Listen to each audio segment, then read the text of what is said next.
Voilà qui nous amène à cette opération de prévention des cambriolages lancée aujourd'hui en Ariège.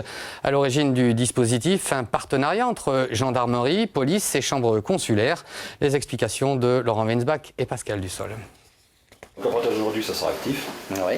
Donc vous pouvez nous alerter et nous on vous alertera de tous les phénomènes particuliers sur le secteur. Voilà, j'espère que j'aurai pas trop souvent à vous appeler. Comme ce photographe de Lavelanet, ils sont près de 1300 à avoir déjà adhéré en Ariège.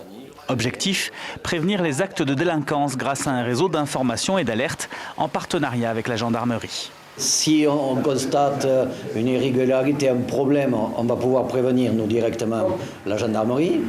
Si eux sont au courant de problèmes qu'il y a dans la région, ils vont pouvoir nous prévenir et nous, éventuellement, prévenir d'autres commerces qui ne sont pas pour l'instant participants.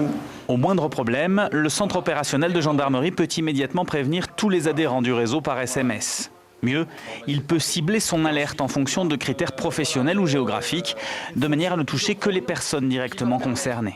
Si un cambriolage de banque, on ne va pas m'appeler systématiquement, tandis que s'il y a des faux monnayeurs ou des trucs comme ça, là ça nous intéresse et on nous avertit sur ce sujet. C'est là où c'est bien.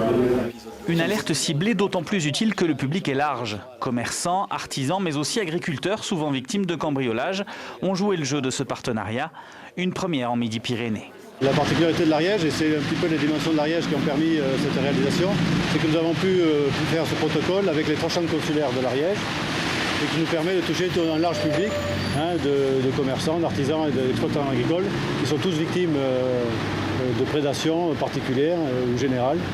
Il y a des prédateurs qui ne font pas de discrimination et puis il y a des délinquants qui ciblent particulièrement des commerces, des activités.